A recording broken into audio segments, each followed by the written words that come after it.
Welcome to DS24 news.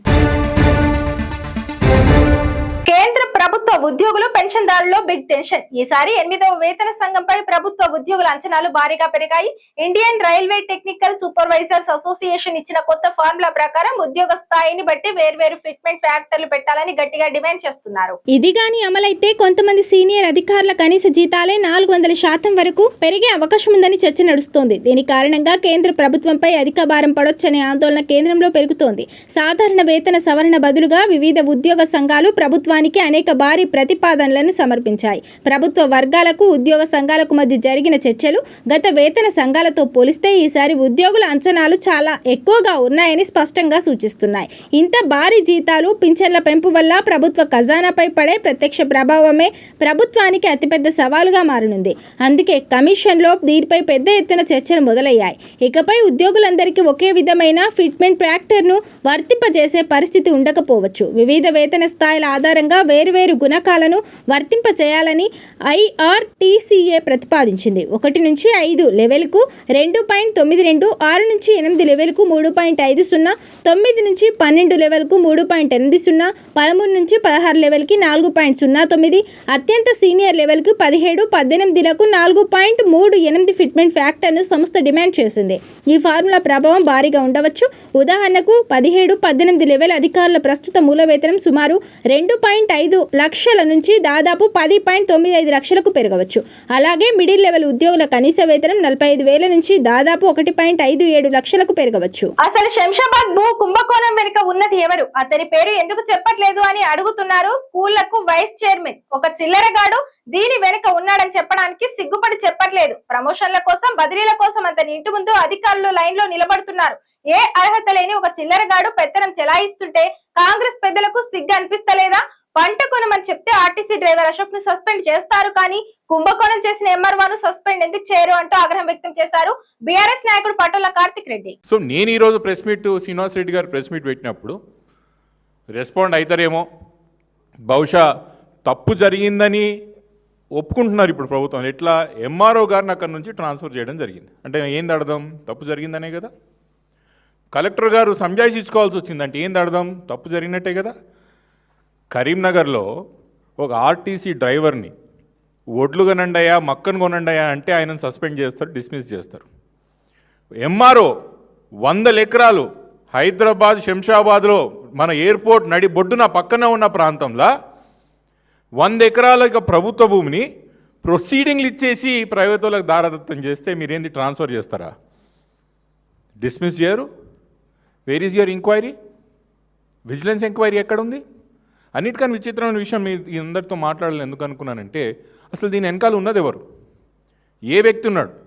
కొంతమంది నేను చూసిన, అరే మీరు పేరు చెప్పుకోకుండా ముసుగులో గుద్దులాట ఎందుకు ఆడుతున్నారు? ఆ వ్యక్తి పేరు చెప్పొచ్చు కదా, అందరు తెలుసు కదా. మైనార్టీ వెల్ఫేర్ ఏంటది, టిమ్రిస్ తెలంగాణ మైనార్టీ వెల్ఫేర్ స్కూల్కి ఇప్పుడు వైస్ చైర్మన్గా పనిచేస్తున్న పేరు చెప్పొచ్చు కదా అని సిగ్గుతో అట్లాంటి వ్యక్తి పేరు చెప్పడం మా నోట్ నుంచి ఇష్టం లేక సిగ్గుతో మేము పేరు చెప్తలేం. డిక్షనరీలో ఎక్కడా తెలంగాణ అనే పదం లేదని బక్కని నరసింహుడు చేసిన వ్యాఖ్యలకు కౌంటర్ ఇచ్చిన దాసోజు శ్రవణ్ కుమార్. షాద్ నగర్ లో పుట్టిన తెలంగాణ పదం లేదు అంటున్నాడు అంటే ఎవరి మెప్పు కోసం అలా మాట్లాడిందో తెలంగాణ చరిత్ర తెలియకపోతే తెలంగాణ గడ్డ మీద పుట్టినట్టు కాదు.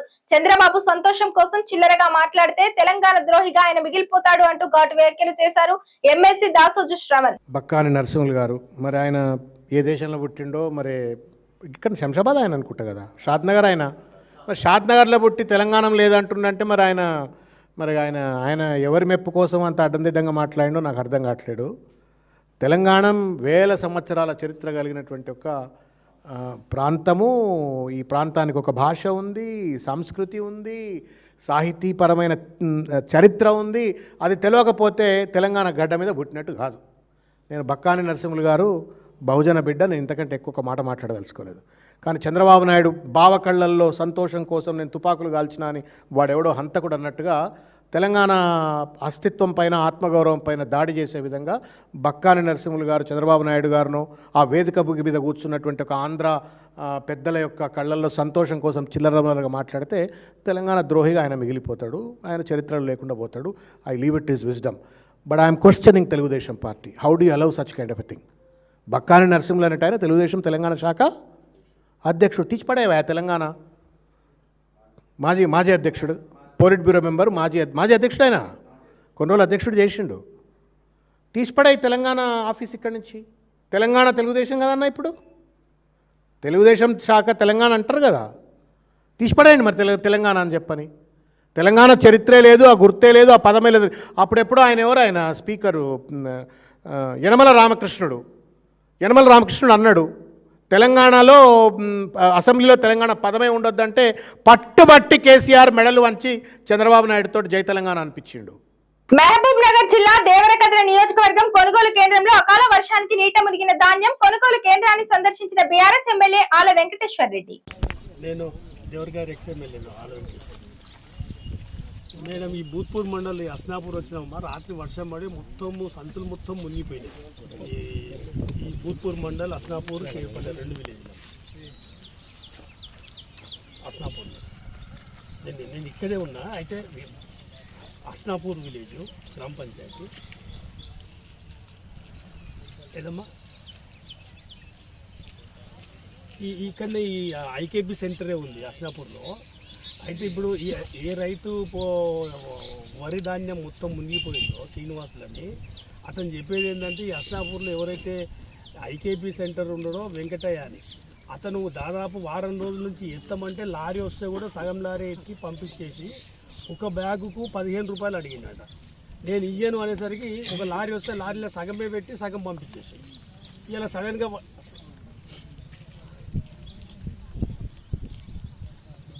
నేను ఇప్పుడు రైతు కంప్లైంట్ కూడా ఇస్తుండమ్మా. మీరు ఐకేపీ వాళ్ళని కూడా కొంచెం సీరియస్ ఏం చెప్తాను మీరు వచ్చి మాట్లాడుతున్నారు. అంటే ఇవాళ సడన్గా రాత్రి వర్షం పడ్డది. ఇవాళ అస్నాపూర్, భూత్పూర్ మండలం అస్నాపూర్, షేర్పల్లి గ్రామాలకు వచ్చినాం. ఇలా రైతు శ్రీనివాస్ ఇక్కడే ఉన్నాడు, మిగతా రైతులందరూ కూడా ఇక్కడే ఉన్నారు. ప్రభుత్వం ఏం చెప్తుంది, ముఖ్యమంత్రి గారు ఏం చెప్తున్నారు, ఇప్పటికే మేము 70 నుంచి 80% కొనుగోలు చేసినాం. నిజంగానే కొనుగోలు చేస్తే ఈ గ్రామంలో ఇయ్యాలనే 100 మంది రైతులు చెప్తున్నారు. దాదాపు 50% మేము ప్రైవేట్ వాళ్ళకి అమ్ముకున్నాం. ఎందుకంటే ప్రభుత్వం లారీలు వస్తలేవు, అధికారులు వస్తలేడు, నింపేటోడు లేడు, పట్టించుకునేటోడు లేడు. అంటే ఈ ప్రభుత్వానికి ఎంత నిర్లక్ష్యం ఉంది అంటే అసలు ఎప్పుడో రివ్యూ చేయాల్సిన పని. ఇలా కేసీఆర్ గవర్నమెంట్లో కోతకు వస్తుంది అంటే ఒక వారం ముందే జిల్లా యంత్రాంగం కానీ, జిల్లా ప్రజాప్రతినిధులు కానీ కలెక్టరేట్లో డీటెయిల్గా 5-6 గంటలు రివ్యూ చేసి ఏ ఊర్లో ఎంత వరి వేసిండ్రు, ఏ మండల్లో ఎంత వేసిండ్రు, ఎంత ఆయకట్టు ఉంది, టోటల్ కాన్స్టిట్యున్సీలో ఎంత పంట వచ్చే అవకాశం ఉంది, ఎన్ని టన్నులు వచ్చే అవకాశం ఉంది, దానికి ఎన్ని రైస్ మిల్లులు కావాలి, ఎన్ని లారీలు కావాలనేది ముందే ప్లానింగ్ ఉంటుంది. ఇప్పుడు ఈ ప్రభుత్వం ఏం చేసింది, కోతలు అయిన 10-15 రోజుల తర్వాత యాక్షన్లకు దిగారు. ఇలాగ రైతే చెప్తున్నాడు, మీరు రైతుతో మాట్లాడండి. ఇలా రైతు కష్టపడి నీళ్లు లేవు చక్కగా, యూరియా లేదు చక్కగా, ప్రతిదీ ఇబ్బంది పడి అట్లా ఇట్లా పంట పండించారు. ఇలా హమాలీలకి 22 రూపాయలు పోతా ఉంది. మళ్ళీ ఈ రైతును ఒక్కొక్క ఐకేపీ సెంటర్ ఇన్ఛార్జ్ ఎవరైతున్నారో ఆయన ఒక్కొక్క సంచికి 15 రూపాయలు ఇవ్వమని అడిగింది. శంషాబాద్ మండలం పెద్ద షాపూర్ గ్రామంలోని 180 ఎకరాల ప్రభుత్వ భూమిని ప్రైవేట్ వ్యక్తులకు కట్టబెట్టిన ఎంఆర్ఓను ట్రాన్స్ఫర్ చేశారంటే, కలెక్టర్ సంజాయిషి ఇచ్చారు అంటే తప్పు జరిగింది అనే కదా.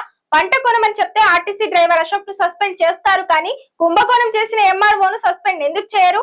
ఎంఆర్ఓ 100 ఎకరాలు ప్రైవేట్ వాళ్ళకి దారదత్తం చేస్తే కేవలం ట్రాన్స్ఫర్ అయినా అంటూ బీఆర్ఎస్ నాయకుడు పట్టుల కార్తిక్ రెడ్డి ఆగ్రహం వ్యక్తం చేశారు. నేను ఈరోజు ప్రెస్ మీట్ శ్రీనివాస్ రెడ్డి గారు ప్రెస్ మీట్ పెట్టినప్పుడు రెస్పాండ్ అవుతారేమో, బహుశా తప్పు జరిగిందని ఒప్పుకుంటున్నారు ఇప్పుడు ప్రభుత్వం. ఎట్లా ఎంఆర్ఓ గారిని అక్కడి నుంచి ట్రాన్స్ఫర్ చేయడం జరిగింది అంటే ఏంది అర్థం? తప్పు జరిగిందనే కదా. కలెక్టర్ గారు సంజాయిషి ఇచ్చుకోవాల్సి వచ్చిందంటే ఏంది అర్థం? తప్పు జరిగినట్టే కదా. కరీంనగర్లో ఒక ఆర్టీసీ డ్రైవర్ని ఒడ్లు కొనండియా, మక్కను కొనండియా అంటే ఆయనను సస్పెండ్ చేస్తారు, డిస్మిస్ చేస్తారు. ఎంఆర్ఓ 100 ఎకరాలు హైదరాబాద్ శంషాబాద్లో మన ఎయిర్పోర్ట్ నడి బొడ్డున పక్కన ఉన్న ప్రాంతంలో 100 ఎకరాల ప్రభుత్వ భూమిని ప్రొసీడింగ్లు ఇచ్చేసి ప్రైవేట్ వాళ్ళకి దారదత్తం చేస్తే మీరేంది ట్రాన్స్ఫర్ చేస్తారా? డిస్మిస్ చేయరు? Where is your enquiry? Vigilance enquiry ఎక్కడుంది? ఒక కలెక్టర్ అయ్యుండి భూమిని కాపాడాల్సింది పోయి దొంగలకి సంచులు మోసినట్లు లేఖ రాశాడు. హైకోర్టు వెకేషన్ పూర్తి అయిన తర్వాత చర్యలు తీసుకుంటా అని కలెక్టర్ చెబుతున్నాడు అంటూ ఎమ్మెల్సీ దాసోజు శ్రవణ్ ఆగ్రహం వ్యక్తం చేశారు. తీగలాగితే డొంకంతా కదిలిందన్నట్టుగా ఒకవేళ సహేతుకమైన విచారణ కనుక జరిపినట్టయితే రైట్ ఫ్రమ్ ఎంఆర్ఓ నుండి మొదలవుతున్నటువంటి ఒక ఈ ఆర్డర్ రూపంలో కనబడుతున్నట్టు ఒక కుట్ర కుంభకోణం కలెక్టర్కు చుట్టుకుంటుంది, సంబంధిత మంత్రికి కూడా తప్పనిసరిగా చుట్టుకుంటుంది. వాటిని అన్నిటినీ కప్పిపుచ్చడం కోసం అన్నట్లుగా నిన్న కలెక్టర్ గారి ద్వారా సిగ్గు ఎగ్గు లేకుండా కలెక్టర్ గారిని అడ్డం పెట్టుకొని లేఖ రాసినారు. Is collector meant to defend these criminals? Collector అనేవాడు రెవెన్యూ డిపార్ట్మెంట్ సంబంధించినోడు. ఈ suppose to be the district magistrate also. ఒక జిల్లా మెజిస్ట్రేట్ అయి ఉండి భూమిని కాపాడేటువంటి ఒక ప్రాథమిక బాధ్యత, చట్టపరమైన బాధ్యత ఉన్నటువంటి ఒక జిల్లా కలెక్టరు దొంగలకు సద్దులు పూసినట్టుగా ఈ యొక్క లేఖ రాసిండు. ఈ లేఖలో లాస్ట్ పేరా చదివితే అన్న మనం దేంతో నవ్వాలో కూడా అర్థం కాదు. ఇక నేను అర్థమైద్ది అనుకుంటా దేంతో నవ్వాలంటే ఏందని. ఈ విషయం ప్రస్తుతం గౌరవ హైకోర్టు పరిధిలో స్టేటస్ కో ఉత్తర్వులతో పెండింగ్లో ఉన్నందున తహసీల్దార్ శంషాబాద్ గారి 28/2/26 తేదీ B/223/2025 ఉత్తర్వులను, అంటే ఏంది, నిన్న హరీష్ రావు గారు ఎవడి ధైర్యంతో ఈ తహసీల్దారు ప్రైవేట్ వాళ్ళ కట్టబెట్టినటువంటి ఒక ఆర్డర్లు ఇచ్చిండు అని చెప్పని హరీష్ రావు గారు ఏదైతే లేవనెత్తినరో ఈ ఆర్డర్స్ నట రద్దు చేయడానికి లీగల్ ఒపీనియన్ ప్రకారం నవ్వురిగా మీరు హైకోర్టు వెకేషన్ పూర్తయిన వెంటనే చర్యలు తీసుకుంటారట. అంటే ఏం చెప్పురి, ఇల్లు కాలినాక చేతులు కాలినాక ఆకులు పట్టుకుంటా అంటున్నాడు కలెక్టర్. 1994లో సీనియర్ ఎన్టీఆర్ మద్యపాన నిషేధం విధించినప్పుడు నీ బతికేంది? నాయని రాజేందర్ రెడ్డి పక్క రాష్ట్రాల నుండి గూడ్స్ రైల్లో ప్లాస్టిక్ బాటిళ్లలో మద్యం తెప్పిస్తూ దొరికితే మా అన్న మంత్రిగా ఉన్నాడని ఆశ్రయం కోసం రాలేదా? నీ చరిత్ర చాలా ఉంది నాయని రాజేందర్ రెడ్డి, అది మర్చిపోయి ఇతరుల గురించి మాట్లాడకంటూ మాజీ ఎమ్మెల్యే వినయ్ భాస్కర్ ఆగ్రహం వ్యక్తం చేశారు. నువ్వు ఉదాహరణ చెప్తున్నా, ఒకటే ఒక సంఘటన చెప్తున్నా, ఇంకా చాలా ఉన్నాయి. ఒకటి 94లో కీర్తిశేషులు ఎన్టీ రామారావు గారు మద్య నిషేధం చేసినప్పుడు నీ బతికేంది? పొరుగు రాష్ట్రం నుంచి ప్లాస్టిక్ బాటిల్ తెచ్చుకొని నువ్వు ట్రైన్లలో ఇచ్చేస్తుంటే ఈ కోటిపల్లి దగ్గర గూడ్స్ ట్రైన్ ఆగితే అక్కడి నుంచి డంపు చేసుకొని ఇచ్చేస్తుంటే ఒక సందర్భంలో మరి ఎక్సైజ్ వాళ్ళు, టాస్క్ ఫోర్స్ వాళ్ళు, పోలీసు వాళ్ళు నిన్ను వెంటాడితే నీ తుమ్మలకి వెళ్ళి ఇక్కడి నుంచి వచ్చి ఒడ్డేపల్లి నుంచి వచ్చి మన కామన్ ఫ్రెండ్ అయినటువంటి వెంకటేశ్వర్లు చిన్ను వాళ్ళ ఇంటికి వచ్చి తెల్లార మా అన్న మినిస్టర్ ఉంటే చేసుకొని పైరవి చేసుకున్నావు నువ్వు. సరే, అది నీ బండి దొరికింది, నువ్వు దొరికినావు, తర్వాత ముచ్చట. కానీ ఆ రోజు మాత్రం ఆశ్రయించింది ఎవరిని? నీ చరిత్ర చాలా ఉన్నది. నీ చరిత్ర మర్చిపోయి ఇంకోళ్ళ గురించి మాట్లాడితే ఖబర్దార్ బిడ్డ. పవన్ కళ్యాణ్ ఒకప్పుడు చెగువెరా బొమ్మలు పెట్టుకుని తిరిగేవాడు, ఇప్పుడు చంద్రబాబు బొమ్మలు పెట్టుకుని తిరుగుతున్నాడు. ప్రొఫెసర్ నాగేశ్వరరావు ముందు పవన్ కళ్యాణ్ ఒక లిల్లీపుట్, ఎన్నో పెళ్లిళ్లు చేసుకున్నా నువ్వు కూడా సంస్కారం గురించి మాట్లాడుతున్నావా అంటూ ఆగ్రహం వ్యక్తం చేశారు సీనియర్ జర్నలిస్ట్ పాసం యాదగిరి. నువ్వెవరు? నీకేమైనా తెలుసా? పత్రికా స్వాతంత్రం నువ్వు ఇచ్చినవా? నువ్వు ఎట్లా అరెస్ట్ చేస్తావు? నాగేశ్వరరావుని అరెస్ట్ చేసే అర్హత ఉందా? గలివర్ యాత్రలో బ్రాబ్లింగ్ నాక్స్ ఉంటారు, పెద్దగా ఉంటారు, ఆకాశం ఎత్తు, టవరింగ్ పర్సనాలిటీస్. లిలీపుటియన్స్ ఉంటారు, చిన్నగా అంగుళమంత ఉంటారు. నాగేశ్వరరావు బ్రాబ్లింగ్ నాగైతే పవన్ కళ్యాణ్ లిలీపుటియన్. ఎక్కడరా నువ్వు? ఆయన ఎక్కడ? కాలి గోటికి సరిపోవు, ఆయన గురించి మాట్లాడతావా? నువ్వు అరెస్ట్ చేస్తావా? తెలుసా నీకేమన్నా చదువు ఉందా, శీలం ఉందా, సంస్కారం? నువ్వు మాట్లాడతావు నాగేశ్వరరావు గురించి? నాగేశ్వరరావు చాలా సంస్కారవంతంగా మాట్లాడతాడు. రిఫైన్ టాక్ అనేది, పిచ్చి పిచ్చి మాటలు మాట్లాడు ఆయన. ఆర్టికల్ 19(1)A మాకు వాక్ స్వాతంత్రం ఇచ్చింది. దాని కింద మనం ఎవరైనా విమర్శిస్తాం. శ్రీశ్రీ ఏం చెప్పిండు? మేమీ ప్రైవేట్ జీవితాలు మేమీ సొంతం, పబ్లిక్గా ఉంటే ఏమైనా అంటాం. నువ్వు రాజకీయాలు ఉంటే అంటాం, నువ్వు సినిమాలు ఉంటే అనం. సినిమాలు ఉంటే నువ్వు ఎంతమందిని 5 పెళ్లి చేసుకున్నావు? నీ భార్య కూడా విదేశేస్త్రాలే కదా. నువ్వు ఆమెనేమో ఇటాలియన్ అంటావు, నువ్వేమో మళ్ళీ విదేశేస్త్రాలనే చేసుకుంటాడు. బీజేపీలు అదే కదా. మరి 5 పెళ్లి చేసుకుంటే సిగ్గు శరం ఉందా నీకు? నువ్వు మాట్లాడతావు ఆ సంస్కారం గురించి? నువ్వు రోజు ఒక పార్టీ మారుస్తావు. గద్దరుండగా గద్దర్ని ఎట్లా మోసం చేసిండు? చెగువెరా బొమ్మ పెట్టుకొని నేను కమ్యూనిస్ట్ అనేది చెప్పి గద్దరు నమ్మించి తీసుకొని పోయిండు, ఇంటికి తీసుకుపోయిండు, దండం పెట్టిండు, మొత్తం షర్టు ఎక్కడ చూసినా చెగువెరా బొమ్మలు. ఇప్పుడు ఎవరు బొమ్మలు పెట్టుకుంటుండు? రోజుకో పార్టీ. ఎక్కడ జిదర్ హరి ఉదర్ చరి, ఎక్కడ పచ్చకుంటే పసలు అక్కడ మేస్తాయి. నువ్వు పశువే కదా, ఎక్కడ ఏ కొమ్మ మీద పండు ఉంటే ఆ కొమ్మ మీద దూకుతాయి కోతులు. నువ్వు కోతువే కదా. ఇది ఇవాల్టి బులెటిన్. మరో బులెటిన్ లో మళ్ళీ కలుద్దాం. స్టే అండ్ టీస్ 24 న్యూస్.